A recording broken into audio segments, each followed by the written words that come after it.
So hello Karunadu and welcome back to another vlog. ಇವತ್ತು ಗೋವಾಲಿದ್ದೀನಿ Hyundai ವೆನ್ಯೂನ ರಿವ್ಯೂ ಮಾಡೋದಕ್ಕೋಸ್ಕರ. ಸೊ ಯೂಶಲಿ ನಾನು ವ್ಲಾಗಲ್ಲಿ ಹೆಂಗಿರುತ್ತೆ ಅಂದರೆ ಬಂದು ಕಾರ್ ರಿವ್ಯೂ ಮಾಡ್ತೀನಿ, ಅದಾದಮೇಲೆ ಡ್ರೈವಿಗೆ ತೊಗೊಂಡೋದಾಗ ಹಿಂಗಿದೆ, ಸಸ್ಪೆನ್ಷನ್ ಅಷ್ಟಿದೆ ಇದು ಅಂತ ಎಕ್ಸ್ಪ್ಲೇನ್ ಮಾಡ್ತೀನಿ. ಬಟ್ ಇವತ್ತು ಸ್ವಲ್ಪ ಉಲ್ಟಾ. ಏನಕ್ಕೆ ಅಂತ ಹೇಳಿದ್ರೆ ಈ ಕಾರ್ನ ಆಲ್ರೆಡಿ ನಾನು ಹೋಟೆಲಿಂದ ಒಂದು 20-30 ಕಿಲೋಮೀಟರ್ ಡ್ರೈವ್ ಮಾಡ್ಕೊಂಡು ಬಂದು ರಿವ್ಯೂ ಮಾಡ್ತಾಯಿದ್ದೀನಿ. ಸೊ ಇದರಲ್ಲಿ ಕಂಫರ್ಟ್ ಹೆಂಗಿದೆ, ಸಸ್ಪೆನ್ಷನ್ ಏನು ಅಂತ ಇನ್ನೂ ಕರೆಕ್ಟಾಗಿ ಹೇಳ್ಬೋದು. ಸೊ ಈ ಕಾರ್ ಯಾರಿಗೆಲ್ಲ ಸೂಟ್ ಆಗುತ್ತೆ, ವರ್ತ್ ಇದೆಯಾ ಈ ಪ್ರೈಸ್ಗೆ ಅನ್ನೋದನ್ನು ನಾನು ನಿಮಗೆ ಈ ವಿಡಿಯೋಲಿ ತಿಳಿಸ್ಕೊಡ್ತೀನಿ. ಬಟ್ ಸ್ಟಾರ್ಟ್ ಮಾಡೋದಕ್ಕಿಂತ ಮುಂಚೆ ನಾನು ನಿಮಗೆ ಏನು ಹೇಳೋದು ಅಂದರೆ ಪ್ರೈಸಿಂಗ್ ಕರೆಕ್ಟಾಗಿ ತಿಳ್ಕೊಳ್ಳಿ. ಸೊ ಸ್ಕ್ರೀನ್ ಮೇಲೆ ಡಿಸ್ಪ್ಲೇ ಆಗ್ತಾ ಇರುತ್ತೆ ಎಕ್ಸ್ ಶೋರೂಮ್ ಪ್ರೈಸಸ್ಸು, ಬರೀ ಹ್ಯುಂಡೈ ವೆನ್ಯೂ ಎನ್ಲೈನ್ ಮಾತ್ರ. ಸೊ ಎಕ್ಸ್ ಶೋರೂಮ್ ಪ್ರೈಸಸ್ ಅಂದಿದ ತಕ್ಷಣ ಆನ್ ರೋಡಿಗೆ ಕೇಳ್ತೀರಾ. ಸೊ ಆನ್ ರೋಡ್ ಬಂದು ನಿಮ್ಮ ನಿಯರೆಸ್ಟ್ ಹ್ಯುಂಡೈ ಡೀಲರ್ಶಿಪ್ಗೆ ವಿಸಿಟ್ ಮಾಡಿದ್ರೆ ಗೊತ್ತಾಗುತ್ತೆ. ಈಗ ಕಾರ್ ಬಗ್ಗೆ ತಿಳಿಸ್ಕೊಡ್ತೀನಿ. ಇನ್ನೇನು ಗೋವಾಗೆ ಬಂದಿದ್ದೀವಿ, ಒಳ್ಳೆ ಡ್ರೈವ್ಗೆ ಹೋಗೋಣ. ಇದು ಮುಗಿಸ್ಕೊಂಡು ಇನ್ನೊಂದು 5 ಮಿನಿಟ್ಸ್ ಡನ್, ಲೆಟ್ಸ್ ಗೋ. ಅದೇನೋ ಗೊತ್ತಿಲ್ಲ, ಇವತ್ತು ಗೋವಾದಲ್ಲಿ ಕಾರ್ ರಿವ್ಯೂ ಮಾಡೋಕ್ಕೆ ಮಾತ್ರ ಒಳ್ಳೆ ಮಜಾ ಬರ್ತಾ ಇದೆ. ಬೀಚು ಬ್ಯೂಟಿಫುಲ್ ಆಗಿದೆ, ಕಾರು ಬ್ಯೂಟಿಫುಲ್ ಆಗಿದೆ. ಸೊ ಇವತ್ತು ನನ್ನ ಹತ್ರ ಎನ್ಲೈನ್ ಮಾತ್ರ ಇಲ್ಲ, ನಾರ್ಮಲ್ ವೆನ್ಯೂ ಇದೆ. ಸೊ ಕಂಪ್ಯಾರಿಸನ್ ಕೊಡ್ಬೋದು ಏನೆಲ್ಲ ಚೇಂಜಸ್ ಆಗಿದೆ ಅಂತ. ಎರಡು ಕಾರ್ ನೋಡಿ, ಯಾವ್ದು ಇಷ್ಟ ಆಯಿತು ಅಂತ ಕಮೆಂಟ್ ಸೆಕ್ಷನಲ್ಲಿ ಕಮೆಂಟ್ ಮಾಡಿ. So feature loaded compact S U V and ಬಜೆಟಲ್ಲಿ ಬೇಸಿಕ್ ವೇರಿಯಂಟ್ ವೆನ್ಯೂ ತೊಗೊಂಡ್ರಂತೂ ಫುಲ್ ಲೋಡ್ ಮಾಡಿಟ್ಟಿದ್ದಾರೆ ಎಲ್ಲ ಕಡೆ. ಕಾರ್ ಬಗ್ಗೆ ಮಾತಾಡೋದಾದ್ರೆ ಫ್ರಂಟಿಂದ ಸ್ವಲ್ಪ ಕ್ರೆಟಾ ಥರ ಕಾಣಿಸುತ್ತೆ. ಕನೆಕ್ಟೆಡ್ LED DRLs ಇದೆ, ಕ್ವಾಡ್ LED ಹೆಡ್ ಲ್ಯಾಂಪ್ ಸಿಗುತ್ತೆ. ಪಾರ್ಕಿಂಗ್ ಸೆನ್ಸರ್ ಅಂತೂ ಫ್ರಂಟಲ್ಲಿ 6 ಇದೆ, ರೇರಲ್ಲಿ 6 ಪ್ಲಸ್ ADAS ಇದೆ. ಅಂದರೆ ಸ್ಟೇರಿಂಗ್ ವೀಲಿಂದ ಕೈ ಬಿಟ್ಟರು ಅದೇ ಡ್ರೈವ್ ಮಾಡೋ ಕೆಪಾಸಿಟಿ ಇದೆ ಹೈವೇಸಲ್ಲಿ. ಸ್ಟಾಪ್ ಆ್ಯಂಡ್ ಗೋ ಅಂತ ಕರೀತಾರೆ. ಟೋಟಲ್ ಆಗಿ 21 ADAS ಫೀಚರ್ಸ್ ಬರುತ್ತೆ. ಈ ಥರ ರೋಡಲ್ಲೆಲ್ಲ ಟ್ರೈ ಮಾಡಿಬಿಡಿ, ಹೈವೇಸಲ್ಲಿ ಕ್ಲೀನಾಗಿ ವರ್ಕ್ ಆಗುತ್ತೆ. ಫ್ರಂಟಲ್ಲಿ ಗ್ಲಾಸಿ ಬ್ಲ್ಯಾಕ್ ಇರೋ ಗ್ರಿಲ್ ಇದೆ ಆ್ಯಂಡ್ ಪಾರ್ಕಿಂಗ್ ಕ್ಯಾಮ್ರಾ ಸಿಗುತ್ತೆ. ಬಿಕಾಸ್ ಈ ಕಾರಲ್ಲಿ ಈಗ 360 ಡಿಗ್ರಿ ಬರ್ಡ್ ವ್ಯೂ ಕೊಡ್ತಾ ಇದ್ದಾರೆ ಹ್ಯುಂಡೈ ಅವರು. ಬಾನೆಟ್ ಮೇಲೆ ಹ್ಯುಂಡೈ ಲೋಗೋ ಇದೆ, ಸ್ವಲ್ಪ ದೊಡ್ಡದು ಮಾಡಿದ್ದಾರೆ. ಬಟ್ ಈ ಕಾರ್ನ ಡ್ರೈವ್ ಮಾಡ್ಬೇಕಾದ್ರೆ ನಾನು ಅಬ್ಸರ್ವ್ ಮಾಡಿದ್ದೇನೆಂದ್ರೆ ಒಳಗಡೆ ಕೂತ್ಕೊಂಡಾಗ ನಿಮಗೆ ಸ್ವಲ್ಪ ಕ್ರೆಟಾ ಥರ ಫೀಲ್ ಆಗುತ್ತೆ ಫ್ರಂಟಲ್ಲಿ ನೋಡಿದ್ರೆ. ಬಾನೆಟ್ ಎಲ್ಲ ಮಸ್ಕ್ಯುಲರ್ ಆಗಿದೆಯಲ್ಲ, ಸೊ ಅದಕ್ಕೆ. ಸೈಡಲ್ಲಿ ಏರ್ ಕರ್ಟನ್ಸ್, ಟೈರ್ನ ಕೂಲ್ ಮಾಡೋದಕ್ಕೋಸ್ಕರ ರೇಡಾರ್ ಇದೆ. ವೆನ್ಯೂ ಎನ್ಲೈನ್ ಫ್ರಂಟ್ ನೋಡೋದಕ್ಕೂ ನಾರ್ಮಲ್ ನೋಡೋದಕ್ಕೂ ಮೇಜರ್ ಡಿಫ್ರೆನ್ಸ್ ಏನಂದ್ರೆ ಗ್ಲಾಸಿ ಬ್ಲ್ಯಾಕ್ ಎಲಿಮೆಂಟ್ಗಳು ಜಾಸ್ತಿ ಇದೆ. Fuel to the left side C pillar ಮೇಲೆ ವೆನ್ಯೂ ಬ್ಯಾಡ್ಸ್ ಇದೆ. ಮೇಲ್ಗಡೆ ಬ್ರಿಡ್ಜ್ ರೂಫ್ ರೈಲ್ಸ್, ಇದು ಡ್ಯೂಯಲ್ ಟೋನ್ ಕಲರ್. ಸೊ ಕೆಳಗಡೆ ಒಂದು ಕಲರ್ ಇದೆ, ರೂಫ್ ಬೇರೆ ಕಲರ್ ಇದೆ. ಡಿಫ್ರೆನ್ಸ್ ಏನು ಬರುತ್ತೆ ಅಂದ್ರೆ ನಾರ್ಮಲ್ ವೆನ್ಯೂಗೂ ಇದಕ್ಕೆ ವೀಲ್ ಸೈಜ್ ಇದರಲ್ಲಿ 17 inch dual tone diamond cut alloy wheels ಇದೆ. ನಾರ್ಮಲ್ ವೆನ್ಯೂ ಅಲ್ಲಿ 16 ಇಂಚ್ ಬರುತ್ತೆ. ಆ್ಯಂಡ್ ಇದ್ರ ಬ್ರೇಕ್ ಕ್ಯಾಲಿಪರ್ಸ್ ರೆಡ್ಡಲ್ಲಿ ಪೇಂಟ್ ಆಗಿದೆ ನೋಡಿ. ಆಲ್ 4 ಡಿಸ್ಕ್ ಬ್ರೇಕ್ಸ್ ಬರುತ್ತೆ. ಬ್ರೇಕಿಂಗ್ ಮಾತ್ರ ಸಖತ್ತಾಗಿತ್ತು ನಾನು ನೋಡಿಸ್ಬೇಕಾರೆ. ಸೊ ಯಾರೆಲ್ಲ ಹ್ಯುಂಡೈ ವೆನ್ಯೂ ಪರ್ಚೇಸ್ ಮಾಡಬೇಕು ಅಂತಿದ್ದೀರಾ, ನನ್ನ ಕಡೆಯಿಂದ ಒಂದು ಕೊಡೋ ಸಜೆಷನ್ ಏನಂತ ಹೇಳಿದ್ರೆ, ವೆನ್ಯೂ ಅಲ್ಲಿ 1 ಲೀಟರ್ ಟರ್ಬೋ ಪೆಟ್ರೋಲ್ ತೊಗೊಬೇಕು ಅಂತಿದ್ರೆ ಡೈರೆಕ್ಟ್ ಆಗಿ ಎನ್ಲೈನಿಗೆ ಸ್ವಿಚ್ ಆಗಿ ಏನೊಂದು 50,000 ರೂಪೀಸ್ ಎಕ್ಸ್ಟ್ರಾ ಆಗ್ಬೋದು. ಬಟ್ ಕಾರ್ ಮಾತ್ರ ತುಂಬಾನೇ ಚೆನ್ನಾಗಿದೆ. ರೇರಲ್ಲಿ ಹೇಳಿದ್ನಲ್ಲ ರೇಂಜ್ ಓವರ್ ಸ್ಪೋರ್ಟ್ ಥರ ಕಾಣಿಸುತ್ತೆ ಅಂತ. ಸೊ ಡೈರೆಕ್ಷನ್ನ ಚೇಂಜ್ ಮಾಡಿ ನಿಲ್ಸಿದ್ದೀನಿ, ಅವಾಗ ನಿಮಗೆ ಕ್ಲೀನಾಗಿ ಗೊತ್ತಾಗುತ್ತೆ ಅಂತ. ಕೆಳಗಡೆ ಡ್ಯೂಯಲ್ ಟಿಪ್ ಮಫ್ಲರ್ ಇದೆ. ವೆನ್ಯೂ ಬ್ಯಾಡ್ಜ್ ಏನಿತ್ತು ಈಗ ಒಳಗಡೆ ಕೂರಿಸ್ಬಿಟ್ಟಿದ್ದಾರೆ. ಕನೆಕ್ಟೆಡ್ LED DRLs ಬರುತ್ತೆ. Wiper, washer, defogger and wing spoiler ಅಂತ ಕರೀತಾರೆ. ಯೂಶಲಿ ಪ್ರೀಮಿಯಂ ಕಾರ್ಸಲ್ಲಿ ಮಾತ್ರ ಬರೋದು, ಈ ಕಾರಲ್ಲೂ ಕೊಟ್ಟಿದ್ದಾರೆ. ಸೊ ಕಾರ್ ಯಾವುದೇ ಇರಲಿ, ನಾನು ಫಸ್ಟ್ ಫೋಕಸ್ ಮಾಡೋದು ಪ್ರಾಕ್ಟಿಕಾಲಿಟಿ ಬಗ್ಗೆ. ಈ ಕಾರಲ್ಲಿ 375 ಲೀಟರ್ ಬೂಟ್ ಸ್ಪೇಸ್ ಇದೆ, ಪಾರ್ಸಲ್ ಟ್ರೇ ಹಾಗೆ ಬೋಸ್ ಪ್ರೀಮಿಯಂ ಸಬೂಫರ್ ಇದೆ. ಸೊ ಈ ಕಾರ್ಗೂ ನಾನು ಎಕ್ಸ್ಪೆಕ್ಟ್ ಮಾಡಿರಂಗೆ ಈಸಿಯಾಗಿ 5 ಸ್ಟಾರ್ ಬರುತ್ತೆ. ಬಿಕಾಸ್ ಹೊಸ ಪ್ಲಾಟ್ಫಾರ್ಮ್ ಇದು. ಆ್ಯಂಡ್ ಹ್ಯುಂಡೈ ಅವ್ರು ಹೇಳೋ ಪ್ರಕಾರ ಇದರಲ್ಲಿ ಹೈ ಸ್ಟ್ರೆಂತ್ ಸ್ಟೀಲ್ಗಳನ್ನ ಯೂಸ್ ಮಾಡಿದ್ದಾರೆ. And right from the base variant 6 air bag standard ಆಗಿರುತ್ತೆ. ಈಗ ನಾನು ಡೈರೆಕ್ಟಾಗಿ ಹೇಳೋದೇನೆಂದರೆ, ಈ ಕಾರ್ ತೊಗೊಬೇಕಾದ್ರೆ ಫ್ಯಾಮಿಲಿಗೆ ಅಂತ ಥಿಂಕ್ ಮಾಡಿರ್ತೀರಾ. ಸ್ಪೇಸ್ ತೋರಿಸ್ತೀನಿ. Hyundai venue entire compact SUV ಸೆಗ್ಮೆಂಟಲ್ಲಿ one of the comfortable car ಅಂತಲೇ ಹೇಳ್ತೀನಿ. ಅದಕ್ಕೆ ರೀಸನ್ ಇದೆ, ಸುಮ್ಮನೆ ಅಂತ ಹೇಳಲ್ಲ ನಾನು. ಈ ಸೀಟ್ಸ್ ಏನಿದೆ ಕಂಪ್ಲೀಟಾಗಿ 2 ಸ್ಟೆಪ್ ರಿಕ್ಲೈನ್ ಮಾಡ್ಬೋದು. ಲೀವರ್ನ ಪ್ರೆಸ್ ಮಾಡಿ ಸ್ವಲ್ಪ ಪುಷ್ ಮಾಡಿದ್ರೆ ನೋಡಿ ಡಿಫ್ರೆನ್ಸ್ ಗೊತ್ತಾಗ್ತಾ ಇದೆ ಎಷ್ಟು ರಿಕ್ಲೈನ್ ಆಗುತ್ತೆ ಅಂತ. ಸೊ ಅದೇ ಥರ 60-40 ಆಪ್ಷನ್ನಲ್ಲಿ 16 ನೀವು ರಿಕ್ಲೈನ್ ಮಾಡ್ಬೋದು. ಓವರ್ ಆಲ್ ಸೀಟಿಂಗ್ ಕಂಫರ್ಟ್ ತುಂಬಾ ಎನ್ಹ್ಯಾನ್ಸ್ ಆಗುತ್ತೆ. ನೀ ರೂಮ್, ಲೆಗ್ ರೂಮ್ ಎಲ್ಲ ಆವಾಗಲೇ ಕೂತ್ಕೊಂಡಿದೆ, ತುಂಬಾ ಚೆನ್ನಾಗಿತ್ತು. ಸೆಂಟರಲ್ಲಿ rear AC vents along with 2 C type charging ports, armrest ಇದೆ with cup holders, 2 head rests. And ಇದರಲ್ಲಿ ಮ್ಯಾಗ್ಝಿನ್ ಹೋಲ್ಡರ್ ಇಲ್ಲ, ನನಗೇನೋ ಮಿಸ್ಸಿಂಗ್ ಅನ್ನಿಸ್ತದು. ರೇರ್ ಸನ್ಶೇಡ್ಸ್ ಇದೆ ಪ್ರೈವಸಿಗೋಸ್ಕರ. ಸೊ ಲೆದರೇಟ್ ಮೆಟೀರಿಯಲ್ ತುಂಬಾ ಚೆನ್ನಾಗಿದೆ. ಬೋಸ್ ಪ್ರೀಮಿಯಂ ಸ್ಪೀಕರ್ಸ್ ಟೋಟಲ್ ಆಗಿ 8 ಬರುತ್ತೆ. ರೈಟ್ ಸೈಡಲ್ಲಿ ರಿಕ್ವೆಸ್ಟ್ ಸೆನ್ಸರ್ ಇದೆ, ಬರೀ ನಿಮಗೆ ಡ್ರೈವರ್ ಸೈಡ್ ಮಾತ್ರ, ಪ್ಯಾಸೆಂಜರ್ ಸೈಡಿಗೆ ಸಿಗಲ್ಲ. ಬಟ್ ಮೇಜರ್ ಒಂದು ಚೇಂಜ್ ಏನಂತ ಹೇಳಿದ್ರೆ, ಕೀ ನಾರ್ಮಲ್ ಹ್ಯುಂಡೈ ಕಾರ್ಸಲ್ಲಿ ಬರುತ್ತಲ್ಲ ಅದೇ ಥರ ಕೊಟ್ಟಿಲ್ಲ ಇವರು. ನೋಡಿ ಕೀಲೇ ಲೋಗೋ ಇದೆ ಹ್ಯುಂಡೈದು. ಲಾಕ್ ಅನ್ಲಾಕ್ ಇದೆ. ಹೋಲ್ಡ್ ಬಟನ್ ಏನಕ್ಕೆ ಅಂತ ಹೇಳಿದ್ರೆ, ಕಾರ್ನ ನಾನು 2 ಸತಿ ಲಾಕ್ ಮಾಡಿ ಈ ಹೋಲ್ಡ್ ಬಟನ್ನ ಪ್ರೆಸ್ ಮಾಡಿ ಇಟ್ಕೊಂಡ್ರೆ ಇಂಜಿನ್ ಸ್ಟಾರ್ಟ್ ಆಗಿ AC ಆನ್ ಮಾಡಿರುತ್ತೆ. ಸಮ್ಮರ್ಸಲ್ಲೆಲ್ಲ ಒಳ್ಳೆ ಫೀಚರ್ ಇದು. All black interiors. ನಾರ್ಮಲ್ ವೆನ್ಯೂಲ್ಲಿ ಆ ಥರ ಇಲ್ಲ ನೋಡಿ. ಸಡನ್ನಾಗಿ ತೋರಿಸ್ತೀನಿ ನಿಮಗೆ. ಈ ಕಾರಲ್ಲಿ ನೋಡಿದ್ದೀರಾ ಆಲ್ ಬ್ಲ್ಯಾಕ್ ಇದೆ, but this is somewhat different. ಇದರಲ್ಲಿ ಡ್ಯೂಯಲ್ ಟೋನ್ ಆಪ್ಷನ್ ಬರುತ್ತೆ, ಡಾರ್ಕ್ ಗ್ರೇ, ಬೇಜ್ ಕಲರ್. ಈ ಕಾರಲ್ಲಿ ನೋಡೋಣ ಬನ್ನಿ. ಕಾರ್ ಒಳಗಡೆ ಕೂರೋದಕ್ಕಿಂತ ಮುಂಚೆ ಡ್ರೈವರ್ ಕಂಫರ್ಟ್ ಬಗ್ಗೆ ಹೇಳ್ತೀನಿ. 4 ವೇ ಎಲೆಕ್ಟ್ರಿಕಲಿ ಅಡ್ಜಸ್ಟಬಲ್ ಸೀಟ್ಸ್ ಇದೆ. ಹೈಟ್ ಒಂದು ಮ್ಯಾನ್ಯಲಾಗಿ ಅಡ್ಜಸ್ಟ್ ಮಾಡಬೇಕು. Front 2 seat ventilated, leather upholstery ಇದೆ, ಪ್ಲಸ್ ರೆಡ್ ನಿಮಗೆ ಲೈನಿಂಗ್ ಸಿಗುತ್ತೆ all throughout the seats, because N line ಕಾರ್ಸಲ್ಲಿ ಹ್ಯುಂಡೈ ಅವರು ಅದೇ ಥರ ಡಿಸೈನ್ ಮಾಡೋದು. ಸೊ ಈಗ ಕಾರ್ನ ಸ್ಟಾರ್ಟ್ ಮಾಡುವಂಥ ಸಮಯ. ಸ್ಟೇರಿಂಗ್ ವೀಲ್ ಎಲ್ಲರಿಗೂ ಯೂನಿಕ್ ಅನ್ಸಿರುತ್ತೆ. ಪ್ರಾಪರ್ ಎನ್ಲೈನ್ ಸ್ಟೇರಿಂಗ್ ವೀಲ್ ಇದು. ಬ್ಲ್ಯಾಕಲ್ಲಿ ಲೆದರ್ ಆ್ಯಪ್ ಆಗಿದೆ. ಇದೇನಿದು 2 ಬಟನ್ ಕೊಟ್ಟಿದ್ದಾರಲ್ಲ ಅಂತ ಥಿಂಕ್ ಮಾಡ್ತಿರ್ತೀರಾ, ಬಿಕಾಸ್ ಈ ಸ್ಟೈಲ್ ಬಂದು AMG ಕಾರ್ಸಲ್ಲಿ ಮಾತ್ರ ನೋಡಿರ್ತೀರಾ ನೀವು. ಮರ್ಸಿಡೀಸಲ್ಲಿ ಒಂಥರ ಆಲ್ಮೋಸ್ಟ್ 1 CR ಮೇಲ್ಗಡೆ ಬರೋ AMG ಕಾರ್ಸಲ್ಲೆಲ್ಲ ಇದೇ ಥರ ಇರುತ್ತೆ. ಇದರಲ್ಲಿ ಟ್ರಾಕ್ಷನ್ ಕಂಟ್ರೋಲ್ ಎಲ್ಲ ಅಡ್ಜಸ್ಟ್ ಮಾಡ್ಬೋದು. ಸೇಮ್ ಆ್ಯಸ್ ದಟ್ ಎನ್ಲೈನಲ್ಲಿ ಈಗ ಕೊಟ್ಟಿದ್ದಾರೆ ನೋಡಿ. ಇದನ್ನು ಪ್ರೆಸ್ ಮಾಡಿದ್ರೆ ಡ್ರೈವ್ ಮೋಡ್ಸ್ನ ಚೇಂಜ್ ಮಾಡ್ಬೋದು. Eco, sport, normal. ಇದು ಟ್ರಾಕ್ಷನ್ ಕಂಟ್ರೋಲ್ಗೆ. ಲೆಫ್ಟ್ ಸೈಡಲ್ಲಿ ADAS ಕಂಟ್ರೋಲ್ಸ್ ಬರುತ್ತೆ. ಹೇಳಿದ್ನಲ್ಲ ನಾನು, ಸ್ಟೇರಿಂಗ್ ವೀಲಿಂದ ಕೈ ಬಿಟ್ಟರೆ ಅದೇ ಡ್ರೈವ್ ಮಾಡುತ್ತೆ ಅಂತ. That is all because of this. And ಇದು ಬಂದು media control, volume up and down ಮಾಡ್ಬೋದು. ಸೆಂಟರಲ್ಲಿ ಡಿಜಿಟಲ್ ಇನ್ಸ್ಟ್ರೂಮೆಂಟ್ ಕ್ಲಸ್ಟರ್ ಸಿಗುತ್ತೆ. ಇದರಲ್ಲಿ ನೀವು ಕಸ್ಟಮೈಸೇಷನ್ಗಳನ್ನ ಮಾಡ್ಕೊಬೋದು. ಥೀಮ್ಸ್ ಅಂತ ಕರೀತಾರೆ. ಅದೆಲ್ಲ ಆಲ್ಮೋಸ್ಟ್ ಕ್ರೆಟಾ ಥರನೇ ಇದೆ, ಸಿಮಿಲರ್ ಟು ದ್ಯಾಟ್. ಸ್ಕ್ರೀನ್ ಬಂದು 12.3 ಇಂಚಸ್. ನಿಮ್ಮನೆ ಕರ್ವ್ TV ಇರುತ್ತಲ್ಲ, ಸೇಮ್ ಅದೇ ಥರ ಇದೆ. ಇದು ಸ್ವಲ್ಪ ಡ್ರೈವರ್ ಸೈಡ್ ಟಿಲ್ಟ್ ಆಗಿರುತ್ತೆ. AC ವೆಂಟ್ಸ್ ನಾರ್ಮಲ್ ಆಗಿದೆ. ಬಟ್ ಯೂನಿಕ್ ಫೀಚರ್ ಏನಂದರೆ ಇಲ್ಲಿ ಪರ್ಫ್ಯೂಮ್ ಡಿಫ್ಯೂಸರ್ನ ಕೊಟ್ಟಿದ್ದಾರೆ ನೋಡಿ. ತೆಗೆದು ತೋರಿಸ್ತೀನಿ. ಇದರೊಳಗಡೆ ಒಂದು ಕಾಟನ್ ಸ್ವ್ಯಾಬ್ ಬರುತ್ತೆ. Where to remove this. Okay, ಇದರಲ್ಲಿ ಕಾಟನ್ ಸ್ವ್ಯಾಬ್ನ ಹಾಕಿ ನಾವು ಪರ್ಫ್ಯೂಮ್ ಯಾವ್ದು ಇಷ್ಟ ಇರುತ್ತೆ ಅದನ್ನು ಸ್ಪ್ರೇ ಮಾಡಿ ಇದಕ್ಕೆ ಹಾಕಿದ್ರೆ AC ಆನ್ ಮಾಡಿದ ತಕ್ಷಣ ನಮಗೆ ಫ್ರಾಗ್ರೆನ್ಸ್ ಬರುತ್ತೆ. ಇದು ಯೂನಿಕ್. ಈ 20 ಅಲ್ಲ 30 ಲ್ಯಾಕ್ ಸೆಗ್ಮೆಂಟಲ್ಲೂ ಯಾವ ಕಾರಲ್ಲೂ ಬರೋಲ್ಲ.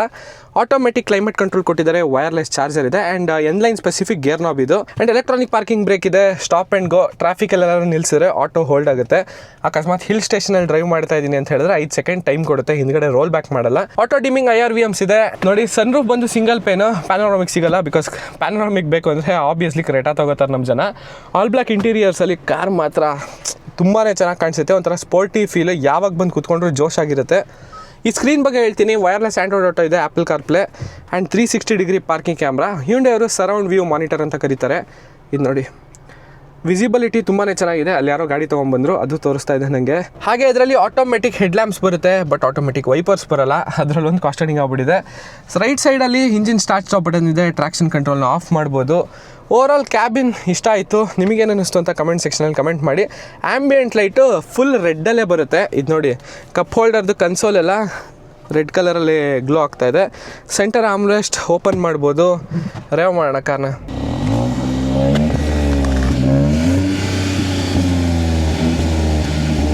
ಸೌಂಡ್ ಚೆನ್ನಾಗಿದೆ. ಒಳಗಡೆ ಕೂತ್ಕೊಂಡ್ರು ಈಸಿಯಾಗಿ ಕೇಳಿಸುತ್ತೆ, ಸ್ಪೋರ್ಟಿ. ಈಗ ಇಂಜಿನ್ ಆಪ್ಷನ್ ಏನು ಕತೆ ಅಂತ ನೋಡೋಣ ಬನ್ನಿ. ಇನ್ನು ವೆನ್ಯೂ ಇಂಜಿನ್ ಆಪ್ಷನ್ಸಲ್ಲಿ ನಿಮಗೆ ಒಂದೇ ಇರೋದು 1 ಲೀಟರ್ ಟರ್ಬೋ ಪೆಟ್ರೋಲ್. ಹ್ಯುಂಡೈ ಅವರು TGDI ಅಂತ ಕರೀತಾರೆ. 3 ಸಿಲಿಂಡರ್ ಇಂಜಿನ್ ಇದು. ಈ ಒಂದು 1 ಲೀಟರ್ ಆಗಿದ್ರೂ ಪರ್ಫಾರ್ಮೆನ್ಸ್ ಮಾತ್ರ ಅಲ್ಟಿಮೇಟ್ ಆಗಿದೆ. 120 BHP ಪವರ್ ಜೊತೆ 172 newton metres of torque deliver ಮಾಡುತ್ತೆ. ಗೇರ್ ಬಾಕ್ಸ್ ಬಂದು 6 ಸ್ಪೀಡ್ ಮ್ಯಾನ್ಯಲ್ ಇದೆ. ಪ್ರಾಪರು IMT ಹೇಳ್ತಾ ಇಲ್ಲ ನಾನು. ಕ್ಲಚ್ ಇರುತ್ತೆ ಕಾರಲ್ಲಿ. ಇಲ್ಲಾಂದರೆ ಆಟೋಮೆಟಿಕ್ ಬಂದು 7 ಸ್ಪೀಡ್ DCT.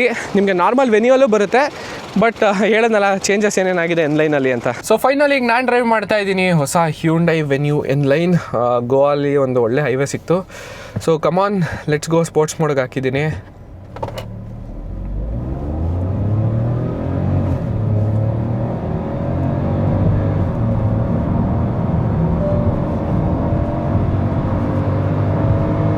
ಎಸ್ 100. ಸೊ ನೀವೇನಾದರೂ ತುಂಬ ಹೈವೇಸಲ್ಲಿ ಟ್ರಾವೆಲ್ ಮಾಡ್ತೀನಿ ಅಂತ ಹೇಳಿದ್ರೆ ನಾನು ನಿಮಗೆ ಸಜೆಸ್ಟ್ ಮಾಡೋದು DCT gear box. Because 7 gears ಇದೆ. ಸೊ 7th ಗೇರಲ್ಲಿ 80 to 100 ಕ್ರೂಸ್ ಮಾಡಬೇಕಾದ್ರೆ ನೀವು ಡ್ರೈವ್ ಮಾಡಿದ್ರೆ ಒಳ್ಳೆ ಮೈಲೇಜ್ ಬರುತ್ತೆ. ಅಥವಾ ತುಂಬಾ ಟ್ರಾವೆಲ್ ಮಾಡ್ತೀನಿ 1000 ಕಿಲೋಮೀಟರ್ಸ್ ಪ್ಲಸ್ ಅಂತ ಹೇಳಿದ್ರೆ ವೆನ್ಯೂಯಲ್ಲಿ ಡೀಸೆಲ್ನ ನಾನು ಸಜೆಸ್ಟ್ ಮಾಡ್ತಿದ್ದೆ. ಈಗ ಎನ್ಲೈನಲ್ಲಿ ಸ್ಪೆಸಿಫಿಕ್ ಚೇಂಜಸ್ ಬಗ್ಗೆ ಮಾತಾಡೋದಾದರೆ ಫಸ್ಟ್ ಪಾಯಿಂಟ್ ಬಂದು ಸಸ್ಪೆನ್ಷನ್ ಸ್ಟಿಫ್ ಆಗಿದೆ ನಾರ್ಮಲ್ ವೆನ್ಯೂ ಕಂಪೇರ್ ಮಾಡಿದ್ರೆ. ಬಿಕಾಸ್ ಆಲ್ಸೋ 17 ಇಂಚ್ ವೀಲ್ ಸಿಗುತ್ತಲ್ಲ, ಆ್ಯಂಡ್ ಕಂಪ್ನಿಯವರು ಸಸ್ಪೆನ್ಷನ್ನ ಸ್ವಲ್ಪ ಸ್ಟಿಫ್ ಮಾಡಿದ್ದಾರೆ. ಸೆಕೆಂಡ್ ಪಾಯಿಂಟ್ ಬಂದು ಈ ಕಾರಲ್ಲಿ ಎಕ್ಸಾಸ್ಟ್ ನೋಟು ಕೇಳಿಸುತ್ತೆ. ನಿಮಗೆ ಆಲ್ರೆಡಿ ಗೊತ್ತು, ವೀಡಿಯೋಲಿ ಎಕ್ಸ್ಪ್ಲೇನ್ ಮಾಡ್ಬೇಕಾದ್ರೆ ಹೇಳಿದ್ದೆ. ಡ್ಯುಯಲ್ ಟಿಪ್ ಮಫ್ಲರ್ ಇದೆ ಅಂತ. So once you rev it above like 2,500 RPM ನಿಮಗೆ ನಾಯ್ಸ್ ಕೇಳ್ಸೋಕ್ಕೆ ಸ್ಟಾರ್ಟ್ ಆಗುತ್ತೆ. ಸೊ ಯಾರೆಲ್ಲ ಪರ್ಫಾರ್ಮೆನ್ಸ್ ಓರಿಯೆಂಟೆಡ್ ಕಾರ್ನ ಪರ್ಚೇಸ್ ಮಾಡಬೇಕು ಅಂತಿದ್ರಿ, ಲೈಕ್ ಟರ್ಬೋ ಇಂಜಿನ್, ಸೊ ಅವರು ಈ ಕಾರ್ಗಳನ್ನ ಪರ್ಚೇಸ್ ಮಾಡ್ಬೋದು. ತುಂಬಾ ಒಂಥರ ಸ್ಪೋರ್ಟಿಯಾಗಿ ಫೀಲ್ ಆಗುತ್ತೆ. ಸ್ಟೇರಿಂಗ್ ಫೀಡ್ಬ್ಯಾಕು ಹೋಗ್ತಾ ಹೆವಿ ಅನಿಸುತ್ತೆ, ಬಟ್ ಸಿಟಿಲಿ ತುಂಬಾ ಲೈಟಾಗಿದೆ. ಈಗ ನೋಡಿ,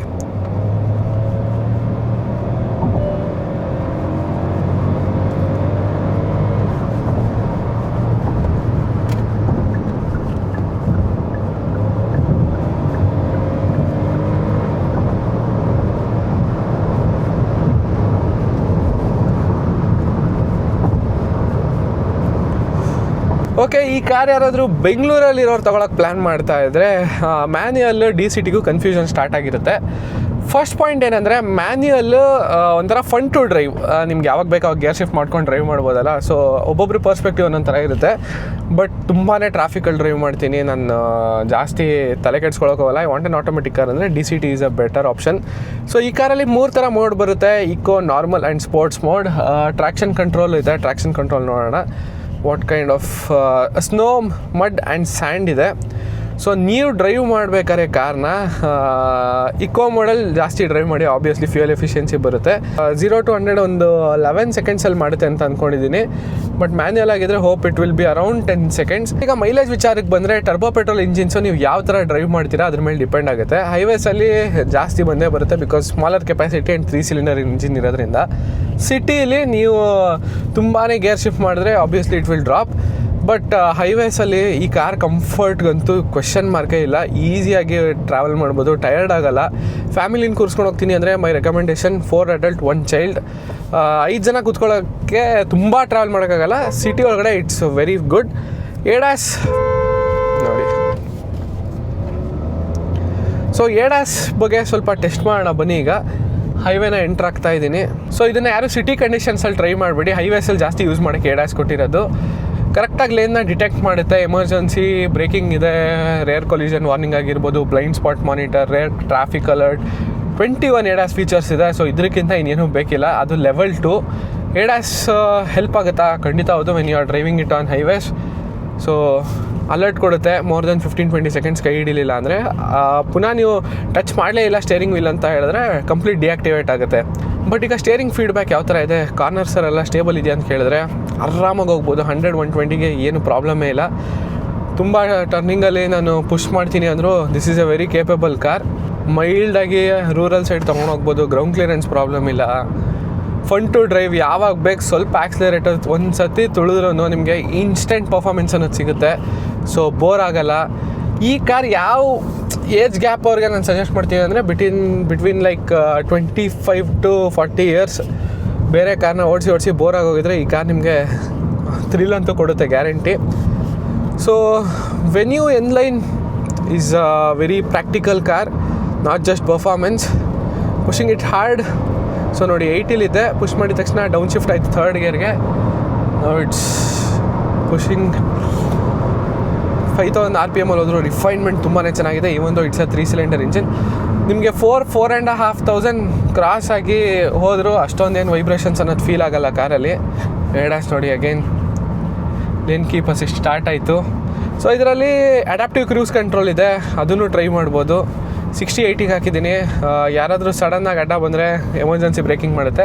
ನನ್ನ ಫ್ರಂಟ್ ಒಂದು ಕಾರ್ ಇದೆಯಲ್ಲ ಅದನ್ನು ಸೆನ್ಸ್ ಮಾಡ್ಕೊಂಡು ಓಡಿಸ್ತಾ ಇರುತ್ತೆ. ಅದು ಸ್ಲೋ ಮಾಡಿದ್ರೆ ನನ್ನ ಕಾರು ಸ್ಲೋ ಆಗುತ್ತೆ. ಇದರಲ್ಲಿ ಹೊಸ ಫೀಚರ್ ಅಂತ ಹೇಳಿದ್ರೆ ಸ್ಟಾಪ್ ಆ್ಯಂಡ್ ಗೋ ಇದೆ. ಇನ್ ಕೇಸ್ ಟ್ರಾಫಿಕ್ ಸಿಗ್ನಲ್ ಬಂತು, ನನ್ನ ಮುಂದೆ ಕಾರು ಕಂಪ್ಲೀಟ್ ಹಾಲ್ಟಿಗೆ ಬಂತ ಅಂತ ಹೇಳಿದ್ರೆ ನನ್ನ ಕಾರು ಫುಲ್ ಬ್ರೇಕ್ ಮಾಡುತ್ತೆ. ಓಕೆ, ಇನ್ನೊಂದು ಸತಿ ಥ್ರಾಟಲ್ ಪ್ರೆಸ್ ಮಾಡೋಣ. ಯಾವುದೇ ಟೈಮಲ್ಲಿ ಇದ್ರೂ ಇನ್ಸ್ಟೆಂಟ್ ಪಿಕಪ್ ಸಿಗುತ್ತೆ. Okay guys, vlog short and ಸ್ವೀಟಾಗಿ ಹೇಳೋದನ್ನು ಹೇಳಿದ್ದೀನಿ. ಇಷ್ಟ ಆಗಿದ್ದರೆ ಲೈಕ್ ಮಾಡಿ, ಇಷ್ಟ ಆಗಿಲ್ಲ ಅಂದರೆ ಕಮೆಂಟ್ ಸೆಕ್ಷನಲ್ಲಿ ಕಮೆಂಟ್ ಮಾಡಿ ನಿಮಗೇನು ಅನ್ನಿಸ್ತು ಅಂತ ಒಪಿನಿಯನ್ನ ಹೇಳಿ. ನೆಕ್ಸ್ಟ್ ವೀಡಿಯೋಲಿ ಸಿಗೋಣ. ಅಲ್ಲಿ ತನಕ ಸಬ್ಸ್ಕ್ರೈಬ್ ಮಾಡಿಲ್ಲ ಅಂದರೆ ಸಬ್ಸ್ಕ್ರೈಬ್ ಮಾಡ್ಕೊಳ್ಳಿ.